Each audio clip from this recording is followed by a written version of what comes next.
Seenaa loltuu waraana bilisummaa Oromoo Abaa Woboo Jaal Galmoo Galma Dhugaa. Qabsoo sabaa, qabsoo jabaa, qabsoo sabaa, qabsoo jabaa.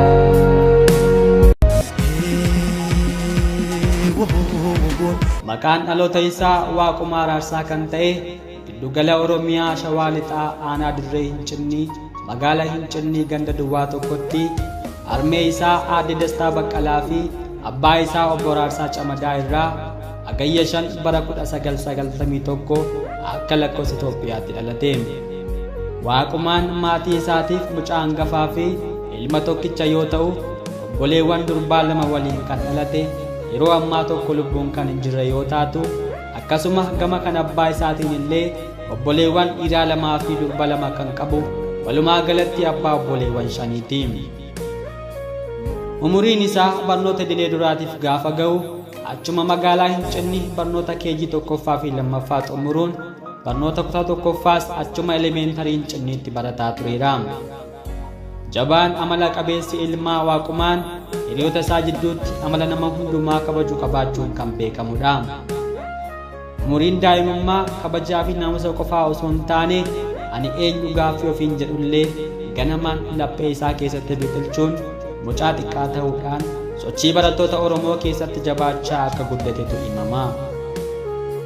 Akka warra faana jiraatan irraa odeeffannetti mucaa xiqqaa ta'ee bara sochii barataa jabaatuu fi gubachuu bosona Baaleetiin dammaqinsi guddaan gaafa eegalu barataa kutaa gadii ta'ee maatii harkaa baduudhaan sochii barattoonnii fi uummanni dirree Hincinnii taasisaa turan keessa akka turetu himama. Cunqursaan guddachaa qaqqaaliiwwan meeqa kuffisaa deemtus jabaa ilma Oromoo Waaqumaa onnee sodaa keessa keessee gara duubaa akka deebi'u goote osoo hin taane gurra isaatiin namoonni jajjaboon kanneen akka Injiinar Gaaddisaa Hirphasaa naannoo inni dhalatetti harka mootummaa garboonfataa wayyaaneetiin du'uun gaafa odeeffamu xiiqiin haaloo baafannaa keessatti guddataa kan dhufedha. Kormi ba'u gooranatti beekama jechuun eenyummaa Waaqumaa tilmaama iddoo inni ga'e sanaaf yeroos kaa'amedha jechuun nama hin qaalessu. Gootummaa dhalootaan kan gonfatee fi Oromummaa akka badhaasaatti kan ilaalu Waaqumaan barnoota isaa sadarkaa tokkoffaa keessa qofaatti kan dhaabbate miti. Barnoota isaa sadarkaa lammaffaatti gaafa darbu immoo hanguma umurii fi barnoota isaan bilchaataa dhufe keessattuu baroota 2008 hanga 2011tti sochii mana barumsaa fi guutummaa Oromiyaa raasee keessatti hiriyoota isaa kanneen akka Abdii Dajanee yookaan Jaal Miiltoo, Waaquma Baqqalaa yookaan Jaal Lolaa, Magarsaa Lachiisaa yookaan Jaal Walabummaa, Bulchaa Daandessaa yookaan Jaal Qumbii, Nagoo Fullaasaa yookaan Jaal Miiltoo, Gaaddisaa Fullaasaa, Lammii Dhugumaa, Geetuu Baqqalaa yookaan Jaal Murtii, Guutuu Barsiisaa, Firaa'ol Fakkansaa, Falmataa Daammanaa fi kanneen biroo hedduu waliin adda duree ta'uun uummata sochoosuunii fi sochii wareegama gaafatu kamiif illee osoo duubatti hin deebiin qabsaa kan turedha. Yaadannoo hiriyaan isaanuuf qode tokkorraa guyyaa dirree deeggarsa muummicha Itoophiyaa Abiyyi Ahimad erga waltajjiin xumuramee booddee hiriyaasaa waltajjicha gaggeessaa ture tokko kophaatti bakkuma woboon jiru naaf iyyaafadhu, woboo malee kan Oromoo bilisoomsu hin jiru jedhee icciitii keessoo isaallee akka itti hime hiriyaan isaa kunuunfamee jira. Abbaan ejjennoo jabaa Waaqumaa Araarsaa yookiin Jaal Galmoo Galma Dhugaa ejjennoo isaa jalqabaa milkeessuuf turtii ji'oota muraasaatiin dabbalummaa woboo fudhachuun siyaasaaf tarsiimoo woboo isa sirrii qabatamaan barataa tureera. Haaluma kanaan ganni bara 2011 yeroo xumuramus qorumsa kutaa 12ffaa qabxii gaarii fiduudhaan gara yuunivarsiitii Waachaamoo deemuudhaan barnoota isaa waggaa jalqabaas haala gaariidhaan barataa tureera. Turtii waggaa tokkoffaa kana keessatti cichoomina Oromummaaf qabu barnoota isaa biratti itti cimuun galma amantaa waaqeffannaa galma warra abbaa Oromoo Tulluu Sadeenii kan dirree Kaambaataa galma warra Kuush kan achitti gadi qaqqabamuuf yaalamu irratti illee waayillan isaa waaqeffannaa ganamaa leellisan kanneen akka Beekaa Waariyoo waliin wal ta'uun sa'aatii galmaa hundumaa argamuun barataa barsiisaa akka ture hiriyoonni isaa nuuf himaniiru.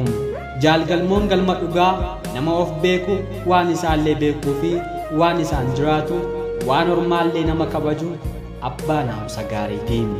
Haaluma kanaan yeroo gaarii fi xiiqii mana barnootaa isaa keessatti dabarsaa osoo jiru waraanni dhokataan addunyaa miila tokkoon dhaabe dhibeen koronaa dhufe. Dhaabbattoonni dhuunfaa fi mootummaa hunduu hojii idilee dhaabanii lubbuu ofii baafachuuf hunduu garaagara fiigee. Sanumarraa ka'uun yuunivarsiitiileen cufamuun gara bakkee dhaloota isaa dirree hin cinneetti deebi'e. Yeroo sodaachisaa sana keessatti cichoominnii fi jaalalli galma abbaa Oromoof qabu mana teessisuu waan dhorkeef gara magaalaa Amboo deemuun ijaarsa galma amantaa waaqeffannaa ora ayeetu kan magaalaa Amboo muka baachuu hanga waan danda'u hundumaa gochuun qooda ilma Oromoo isa jabaa baateera. Haalonni ulfaatanis bakka jireenya isaa dirree hin cinnee keessatti yeroos dabballummaa ABO'n uummata barsiisaa kan turee fi filannoo fuuldura sana jiruuf ABO'n injifachiisuuf hubannoo uummata isaaf kennaa kan turedha. Turtiiwwan yeroo sanaa jaalgalmoon qaamonni mootummaa ordofii irratti gochuurraan kan ka'e bakka mana jireenyaa isaanirraa baadiyyaa qubatee jireenya akka kuruphee jiraachuuf dirqame. Ganni isaa seenee icciitiin biyya kanaa garam deema jedhamee osoo dhiibboon hayyootaaf sabboontota Oromoo ukkaamsee jiru shirri guddaan xaxame akka volkaanoo guddaa Afrikaa sana dho'ee ifa ba'e. Innis ajjeefamuu guddicha Oromoo aartistii Hacaaluu Hundeessaatiin. Warri ajjeefamuun Hacaaluu nagaa biyyaa fida jedhee yaades sakendii tokkoof illee nagaa argachuu dadhabe. Abiddi haaraa tures kibriitii fi boba'aa argateen yeroo bal jedhu guutuu Oromiyaa irra darbee Itoophiyaa miila tokkoon dhaabe. Qeerroon shiraaf maallaqa akkasumas ijoollee abbaa gadaatu biyya bulcha jedhee ukkaamame miiliyoonaan dammaqe. Warra dammaqe keessaa osoo hin taane warra dammaqse keessaa jaalgalmoon gahee leencaa kan baatedha. Sochii yeroo sanaan qeerroof qarreen Oromoo kumaatamaan mana hidhaatti guurame. Dhibbaatamaan immoo lubbuu isaa deebii hin qabne biyya isaaf waakkii malee kennuu eegale. Abiddi karaa mootummaa qabate jaalgalmoo argattee gubuuf yaali walirraa hin cinne halkaniif guyyaa gochuu ishii itti fufte. Haaluma kanaan jaalgalmoon hiriyaasaa Waaquma Baqqalaa yookaan Jaallolaa waliin wal mari'achuun hojii dabballummaa irraa gara loltummaa akka deemuu qaban murteessanii. Murtee isaanii milkeessuuf guyyaa osoo hin dheeressin walii galuudhaan adoolessa 20 bara 2002 akka lakkoofsa Itoophiyaatti dirree hin cinniitii bahuudhaan magaalaa Amboo dhufanii buluudhaan ganama gaafa 21 bakka itti dhalatee fi magaalaa isaa akkaan jaalatu Amboon yoon jiraadhe bilisoomne wal argarraa yookaan immoo nagaan naaf ta'e jechuun fuula isaanii gara lixa Oromiyaa iddoo mooraan guddichi oboo jirutti qajeelanii. Imala guyyaa kanaatiin magaalaa Shaambuu ga'uudhaan achuma erga bulanii gaafa guyyaa 22 ji'a 11 bara 2002 lixatti kan argamu mooraa Orroo Guduruu Cibraa Odaa Bulluq seenuudhaan ifatti leenjii loltummaa eegalanii. Jaalgalmoon jaala naamusa waraanaallee kabajee kabachiisu akka ta'ee fi yeroo loltummaa barataa jirutti illee dabalataan seenaa fi tarsiima waraanaa beekuu barsiisaa tureera. Jajjabeen akka walii jaalgalmoo fi jaallolaan akkuma waadaadhaan manaa walii bahan naamusa gaarii qabaachuu fi cichoomina isaan Oromoof Oromiyaaf qabaniin mooraa keessatti illee jaallan barsiisanii fi waliin baratan biratti illee jaalala addaa gonfataniiru. Haaluma kanaan guyyaa barnoota isaanii xumuramee Onkololeessa 1 bara 2013 mooraa gaafa bahan jaalli isaa manaa walii bahan Jaal Furdaa jala yoo hiriiru jaalgalmoon immoo gooticha diinni maqaa sodaatu Jaal Mo'ii Tufaa jala qajeelee. Dhumarra itti aanaa humna furgaatuu kan ta'e Jaal Boruuf woboo Oromiyaa biratti filatamuun gootummaaf furgaatummaan guutuu godina Wallaggaa Arfannii fi Shawaa Kaabaa akkasumas Shawaa Lixaa keessa bararuun gahee hurjii lolaarraa eegamu ol baataa tureera. Abbaan bireenaa isnaayiparii AKM fi kilaashii kun guyyaa falkan osoo hin jenne madoo qabaatus osoo ciisee hin beenne diinaan lolaa fira gorsaa fakkeenyummaa gaarii ta'uun jaalalaaf gootummaa akkasumas beekamtii firaaf diina biratti argachuu danda'eera. Dacheen Orroo, dacheen Giddaa, dacheen Baakkoo, Naqamteen, Shaambuun, Salaaleen, Baabbichi, Jaarteen, Tulluu Jibaatii fi lixni guutuun maqaa jaalalaaf kabajaan isa waamti. Kuffisuu qofaa osoo hin taane kufuunis maal akka ta'e kan beeku jaalgalmoon tibbuma wareegamu kanallee jaallan isa faana jiraniif hiriyoota isaa bakkee biraa jiraniin wareegamuu dandeenya waan ta'eef adaraa imaanaa keenya dhiigaaf lubbuun tiksaa jechaa akka turee fi haasawaa gabaabaa taasiseen keenyaaf lola sikkoo mandoo fudhachuun lolli dabareen lolan bu'a qabeessa waan hin taaneef jaalli kamuu namni Oromoo ta'e kamiyyuu gaafa kutaan Oromiyaa gara tokkoo dammaqu kaan osoo irra hin laalle waliif tumsuun mirga abbaa biyyummaa isaa kabachiifachuu akka qabu dhaamaa tureera irra gaan kun. Reessa boolli kan akkamitti lolu beektaa gaafa Arsiitti duultu inni kaan hin beeku mataa Arsii qofa nutti dadhabsiisteetu humna xiqqaa qabduun immoo gara biraatti osoo gaafa sana Arsiin gaafa lolamu baalee hundi walii birmate yeroo sana xumuratti godhu dhaloon ammaa sana irratti hubatee dammaqee guutummaa Oromiyaa walitti dhufee fincila wal fakkaataa Arsiin gaafa lolu Wallaggaa Shawaa Baalee Walloo hundi bifa wal fakkaataa loluutti jira. Waraana bilisummaa Oromoos immoo wanta adda isa godhu isa kana jechaadha. Wal fakkaataadha kutaa hundarratti osoo kutaan gosaan amantiin waan waliin qoodiin lola bilisummaa qofa loltuu bilisummaa.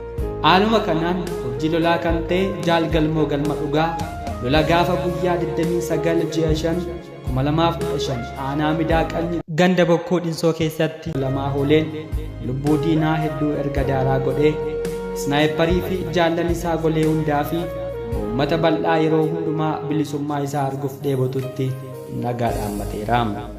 Kufaatiin isaa kufaatii har'a dhabde taatee kan ol isa qabu dhabus guyyaan abaaramtuun alaabaan jaalala Oromoon isaaf dhaabu hawwu kuffiste.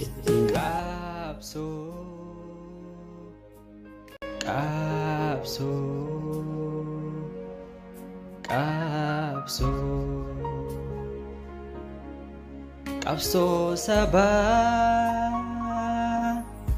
qabsoo jabaa qabsoo sabaa qabsoo jabaa qabsoo qomoo qabsoo Oromoo qabsoo galmoo galma Oromoo. Yeroo miidhaan gabbuutu biyya dhiirri marmaare goota qotan barbaada isaaf garaan na aare. Dachettii dachee xiiqii yaadachee goota nyaatte maaliif achi nambiste maaliif garaa jabaatte abbaa biriina jabaa goota Oroon abdatu goota diinaaf summii isa lammiin dhaadatu xiqqaa onneen gaaraa isa sabaaf quuqamu isa lubbuu sabasaaf lubbuusaa wabii waamu. Ati yaa guyyaa nanaa yaa dukkanuuftuu guyyaa maal siin jedha garaan kee yoo fuutu qaaliitiyya abbaa bireenaa sana galmoo hidhannoo jabaa osoo waliif dabartee kunni bakka kee caba waddeessa akkamiin muru waddeessa jabaa mukaa dhiira hin tuqinaa jennaan dhiira maaliif tuqxani galmoo koo jabaa gurbaa buujaleen ammaadde kaa buujaleen wayii gadii danii goota jeestu goota honneen dhiigaa goota kaayyoon adii. Roorroon dabareen joortee sanyiin kuma lakkoofte warra kaayyoof jiraatu gabrummaan itti hadhoofte gabrummaa akka ibichaa ciruuf manaa baatanii sabni karaa ilaala karra saasaa taatan edaa nutuu hin beekne malee karaan iraanii ulfaatti keessattuu yartuuf miti gootaaf garaa jabaa godaannisni seenaa ishiin durii as dhufte abbaa torba dabartee gara keenyallee dhufte. Ilma kootiin dabartu na arrabsa ilmi koo lolee ofirraa cireensi reeffadha karaa koo abboota koo boochistee boo'ii isaanii dhumuu dide boo'uun falataa tiree gabrummaa qawween fide kan xumurus qawweedha qawwee koo asnaaf butaa of jabeessi lubbuu koo mana teessuyyuu duuta jedheen ofiin kakadhe kakaamamii hin qabne waadaadhaan ofiin gale waadaa yoomiyyuu hin cabne. Oromoon na dhabee yookaan onnee dhabee salphachaa irra sun taane qawwee sanatti silbeeffachiisee galee. Aniifati kanaaf qawwee baane dhaloon nama jiru kun qawwee dhuma baannee amma dhaloota dhufutti qawwee dabarsina osoo hin taane qawwee sana baannee diina sana galchineetu bilisummaatti dabarsina.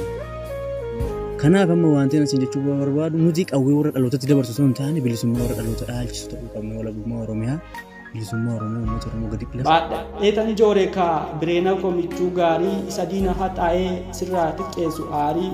Wallagga guutuu jooree Shawaa keessa naanna'ee iddoo qoftuun geerartu hundumaaniyyuu ba'ee lafa naqaatan ture kan saba koo dararte maqaa gaariidhaan seenaan maqaa koo naaf sararte osoon fiiguu osoon kaadhuu osoo loluu osoo yaaduun aduun tokko naaf barraaqxe aduun hamtuun aduun badduun guyyaa hamtuun guyyaan dabaa guyyaa farroon natti dhufte osoon dhaabbee kukuffisuu karaa kan koo natti cufte maalan jedha jaala koo maalan jedha yaa firaa kaayyoo keenya milkeessi hin qabu dhaamsa biraa galma dhugaa urjii lima qabsoo sabaa